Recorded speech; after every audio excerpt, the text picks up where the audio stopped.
everybody, PJ Riley, Competition Archery Media, out here at the ASA Classic in Cullman, Alabama.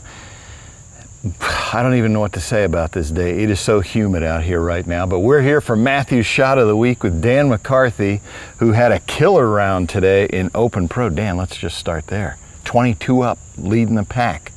Good day. And leading, and you built on your lead for Shooter of the Year. You came in leading by 1.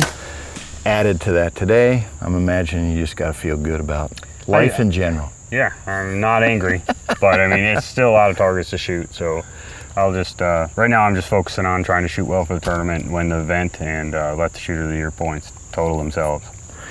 All right, well, Dan, we're going to try something a little different for Shot of the Week. Because of the rain and stuff, we usually do a competition, a 3-target competition for our last one. But because of the rain, it's now 6:38 at night, so we're running out of daylight. But we wanted to do, what I wanted to do was come to a target that you haven't shot. Who cares if I shot or not? But you haven't shot yet, so we can kind of watch the process on a target where you don't know the distance, you haven't shot it yet. And it will be a 1-target competition. What the heck, why not? I was telling folks here yesterday that I tried trash talking you, but I don't think it phased you one bit yesterday. So. I was pretty scared. I mean, I didn't sleep much last night. I finally took some melatonin about 4 in the morning, and just he wasn't nervous, seeing your face and every time I shut my eyes, it would just be like, ha, ha, ha, ha, laughing at me. That would scare me to death, too. Yeah, so anyway, yeah, so we're out here on what it is another range. So it's not a range you're going to be shooting tomorrow. There's nobody out here, so we could pick whatever. So just the range that was next to what you shot, which was A, there was a target that looked like it was, you know, within the distance that you guys shoot. Of course, you guys shoot max distance, so I figured, let's try that one. All right. Let's check it out. See what you picked out. All right, Dan. So we got a howling wolf down there. So, the wolf, anything special that you do when you come up and look at this, or? Like talking you through how I judge it? Yeah. So am I like giving you my number? No, don't give me your number. I just want to let folks know what your process is. Oh. You can give me your number if you want. Well, I mean, it's like I'm just getting a glimpse into like competing against PJ. Like, tell me how you come to your number, and then you're like, whatever you got. No, nothing really special about the wolf. It's got a pretty good aiming spot. The white patch on its belly comes right up its shoulder, gives you a pretty good left and right line to aim off of. A lot of times you have good definition in the shoulder, so it's just barely up from the white, a little bit on the left side. And then from here you can kind of see a little silver spot, kind of a good height. Yeah. So, I mean, I'm gonna try to judge it in a way that I don't want to shoot an 8, but it's one shot. Right. So, I'm just gonna judge it for what I see it for and shoot it. And shoot it. 10's the same as an 8. Gotta hit a 12. Because you know my history of judging, and so I could judge this spot on, or I could be 8 yards off. I did that a couple days at home practicing for this stuff. I was shooting really good, but I was just staying consistent, and I'd shoot like a 24 up round one day and then turn around the next day and 5. I think I shot like a 9 up or 7 up or something with a 5 and 5/8. It was like, can that Dan shoot this next arrow? I can try. I'd appreciate that. It's the same Dan. It's just times. I mean, I was just hitting right underneath the 12s, a lot of them, and just so 2 things. Trashed my score. First, I forget if you're a ground judger or if you do something different.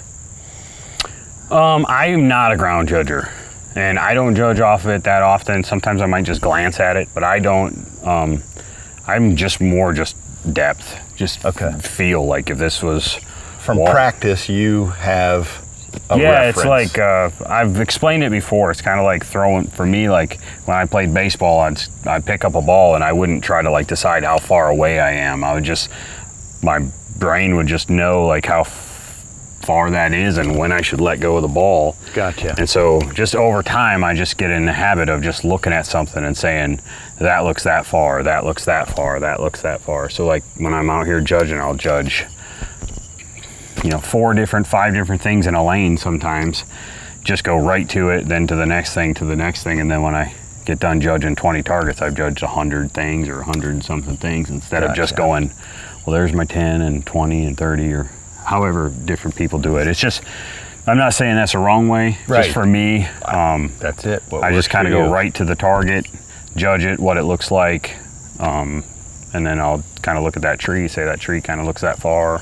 So another thing I'll mention about this target in particular, this happens to be one that I have, is that lower one makes me nervous because that thing is like right on the edge. I mean, it doesn't take much of a drop for that thing to go into the 8 or a 5 even. So I tend to shoot this one upper.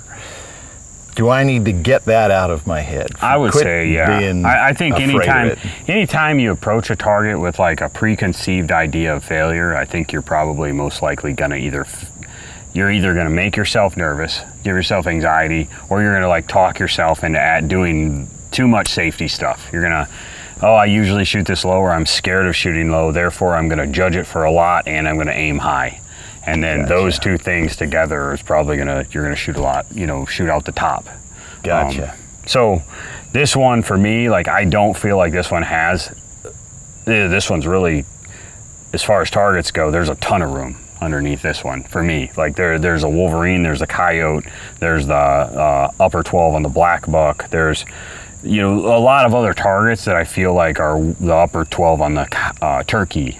That are really risky. Like those things, if the other rings are cluttered up and you have to shoot at that ring, those are the ones that kind of make me like, man, I can make a actually really good shot on this with the right number and still miss, an inch from where I'm aiming, maybe. Yeah. And that's a 5. I didn't really do anything wrong. It's just like sometimes you just hit there. And so those are the ones that make me pretty nervous. This one, as much, I 5'd this target before, so I'm not. Once. Yeah, I'm still here. I'm still alive. 12 so years I'm not old afraid to 5 it. Well, so listen, we were just talking about who's going to shoot first. So I took a washer. That was the only thing I had like a coin, and I put 2 lines on it. Took a washer off my sight somewhere? Yeah, I took that. I'm not going to say where I took it from, but if you shoot left, it's not my fault. I found this indicator pin that off of this. So that's heads, and the blank side is tails. You go ahead and call it. So, well, then you flip it. All right. To make it fair. Am I turning it over? Yeah, you can turn it over, whatever you want to do. All right, ready? Yep. Tails. All right, your call then. So does that mean I go first? Oh, it's your call. You get to decide whether I go first or you go first. I'm gonna go. I'll go second. All right. I'd like to listen to an arrow. I don't know if that will help me. I'll go first then. Yeah. I want to hear one because my number. I have 2 numbers in my head. Yeah, and they're 5 yards and 4 yards apart. They're probably a lot farther apart than yours would be. I don't want to look. I'm not looking. Do your thing. Mine's not covered. Doesn't matter. All right, so I'm interrupting your process, but you're glassing and you are looking for. I'm looking for where I'm going to aim. Exactly what you want to hit. Yeah, so like right now I can tell, like I can see the 12's like in the leg area. So like if I run my pin gap or my pin straight up the back of the leg, that'll be my right and left. So I want to be just off the white of its belly, and I want to run my up pin all the way to the height of basically that kind of silver shiny area on its shoulder. That. Yeah. And I'm going to go just on the right edge of that. So that's my height, is that silver shiny spot. Yep. The left and right's going to be just off the white on the left side. Is kind of what I'm looking for. Now, it's getting dark out here, so it is. My pin was like turned on, and it was the size of a basketball, so I just shut it off. So I'm going to shoot without a light to see just what I can actually see down there. But gotcha. We will see.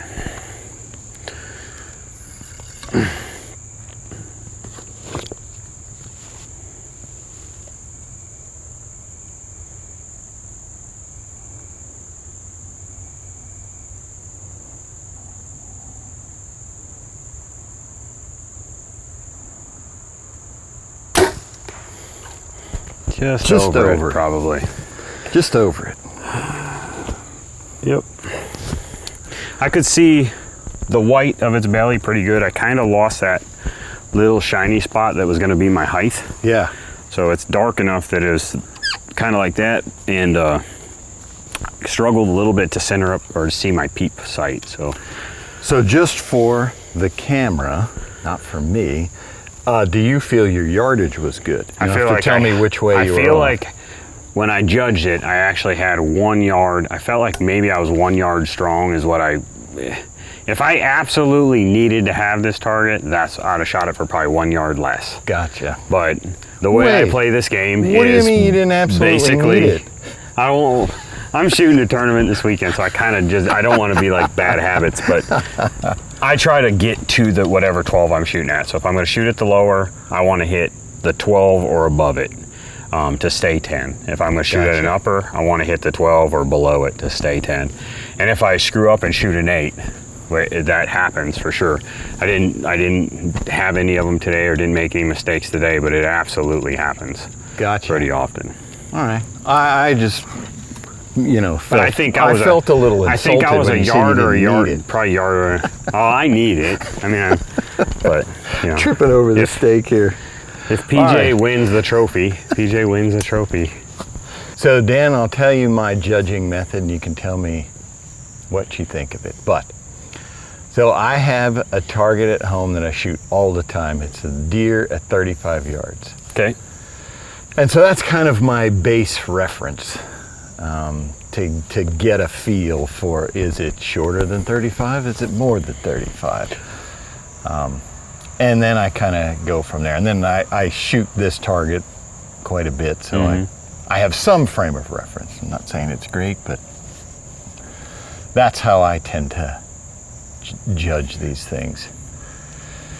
And then I do look at some trees and stuff and try and see if I can find, well, that's 20, and what may be farther than that. So the only reason I don't like find trees and try to find a 20 is because I feel like my mind makes me have to find one. So like if you're going to find a 20, you probably pick that stump, right? Yes, well, the tree next to it, but yes. But it's within a foot probably. So your mind's going to like usually have to pick some sort of object that it's going to reference as that's a 20. And rarely is there ever. There's something at 19 or there's something at 18 and a half, but your brain just says that's close enough to 20 to call it a 20. So like I try to look at that stuff and say, this is what that's what I would, if that was a target, that other tree, let's say, I would say that's how far that is. Just right to it. And then, gotcha. But I really like how you're talking about the other thing that you're saying, you shoot all the time at 35, you get a gut feeling reference of like how far that is. And I think that there's a lot of people that judge like that. I've judged like that in the past, and it's kind of like having an absolute distance. It's like a distance that you reference, you try to reference on every target, and 35 is a great distance for that. So if you find your 35 at every stake, and that'll really help you pull off of that. So is that 10 yards farther? Is that 15 yards further or 15 yards closer? You don't usually have to move much more than 15 yards from 35 because your max distance is going to be 50, or your closest distance is most likely either going to be 20 or something insanely close that you're going to have to convert into a shorter yardage anyway. But all right, well, I think that's a good strategy. I think I have a number here. So just for ease, Dan, I'm taking out my rangefinder to use it as a magnifier. I'm not going down range. Same arrows as last year. I gotta look good. Yes, same ones. Me too. I fletch arrows once every 2 years, usually. So I may actually need a little light here. I never turn this on. But just to give you an idea, I did struggle to see my peep, so I'm going to draw back. All right, Dan, here we go. Strong shot. I'm gonna live or die by this. Yep. Hit it.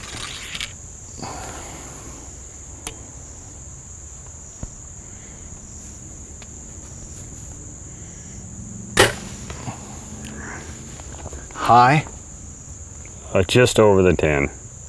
High. Yeah. Yeah, that got but there. you were aiming at the upper, or were you aiming No, low? I was going for the lower, but okay. That got there faster than I thought it was. So, did you play the I'm a little scared of going low game at all? No, I did not. Okay, but that's generally what I see happen when you're afraid of when your fear is going low. A lot of times you end up going high because you build. I think it was my number because that broke exactly between your arrow and that silver spot. Yeah, I mean, it probably was. That but was I'm saying a your good number is shot. what you choose. And a lot of times, like, specifically, it's getting dark. Yeah. And so when it starts to get dark, you start to see less detail, and the targets just look further because you can't see them as well. They look dark. When you're aiming, it seems dark. And a lot of times, I feel like my brain, anyway, I can speak for my brain, the harder something is to see, the harder something is to shoot at. My brain somehow, so for some reason, like, lineates that with difficult, and difficult being far. So a lot of times, the harder it is to see, for some reason, my brain just wants to see them for farther than they are too. So I overshoot, I overjudge very often, just like you did, or just like I did. So was in he darker stuff? 38. I think he was probably 9 or 9.5. I shot him for 43. I shot a strong 40, so just a little bit over 40, a couple clicks. But I think he was probably like right around that 9.5 or 9 range. Well, actually, I mean, we Like don't have to be quiet. I really struggled. I really struggled to see where I aimed, so I'm guessing 9 to 9.5, 39.1. somewhere in there. So I was 4 yards off. I'm straight above where I was. So I know I broke. I know I broke in the area I wanted to break, but like I said, I couldn't see that silver spot on his shoulder blade to give my height. Yeah. So I was aiming off of the white, and I knew I broke. I knew I put my pin about exactly where I'd want it, but I'm not enough confident to say exactly where I was at aiming. So that's kind of why I wasn't sure exactly how far. But well, Dan, before we go down there, I forgot. I was supposed to get my cumulative score from Shot of the Week, but we'll post it in the graphics there for what my cumulative score is, because it's got to be like 10 or 20 down. I don't even know what it is. But yeah, well, just for fun, you know. Still, though, I wanted to see what it was. I can't stress enough, like, I know you're used to a camera, but it is a lot more stressful than I think what people think. Like, trying to shoot under a camera, and you get one opportunity for it, and you're like over the top trying to do everything perfect. So you're like hyper focused on your form and your shot, and it's actually, I've got some experience in there, that side of it, and you overthink it, and it's easy to make mistakes. I had a guy yesterday who gave me the ultimate compliment. He said, PJ, I know your arrows don't hit very well. He's like, but when you shoot, you look good. I said, hey, I'll take that. Like, thank you. All right, Dan, let's go down here and check this one out. All right, Dan, here we are. Tall, darn it. Like I said, I felt good about everything about the shot until I heard it hit, and I was like, ooh, that got there fast. It's crazy how you can actually hear that sometimes. Like, you have this idea of how far a shot should be, and it gets there quick, and it's kind of like, nope, that's going to be high. Or, ooh, I didn't have enough on that one. You can sometimes hear it. Sometimes. Because I saw nothing of my arrow, but I was like, that's high. Yeah, that was that little silver spot I could kind of see with my naked eye, but then when I drew back, I couldn't really see that well. So we were just talking, coming down here, I kind of like that you were saying people's brains, when it gets darker, we tend to perceive that as hard equals far. Yeah. So we probably add some yards. I don't know, like, for me anyway, I'm just speaking for myself, like, a lot of times I make the mistake and I have to, like, try to figure out where that puts me in a day. But early in the mornings, late at night, sometimes, like, it doesn't matter how far the target is. A lot of times it's just hard to see. I wish I could see it better. I want to see more detail, and because I can't, I'm already kind of worrying about aiming at it. And for some reason, my brain wants to just see that stuff as farther. And so I'm not really going off the ground or anything. I'm just looking at that target, and I don't know if it's the amount of detail I can't see on the target that makes me perceive it as a longer distance, but to shoot high on a target with this low of light is very common. Even hunting, like, I think it happens a lot as things get dark, it starts to get dusk in the woods. For sure, I do overshoot. that. People shoot high or hit animals high a lot right at those, first few minutes of legal light and last few minutes of legal light. That I have experienced for sure, that stuff looks like it's farther away. But hey, Dan, a couple things. First off, we appreciate you coming out here to do Shot of the Week. I know I always learn a ton. whether I put it into practice. Well, I don't know. appreciate you letting me win. That makes me feel good. Yeah, I got congrats. a victory this week. You got a victory. No matter what, I you can got go a home victory. with a win. But yeah, congrats on your shooting this season. We wish you the best of luck tomorrow in the Shooter of the Year race. And we did want to say, if folks were paying attention in the video, they saw you shooting a special bow. And what we're allowed to say is, stay tuned. A couple weeks, you'll learn a lot more about it. That's sweet. I love it. There you go. Folks, thanks for joining us for another episode of Shot of the Week and for being with us this season. Hopefully we'll do it all again next year. Hopefully with Dan too. Yeah, thanks guys.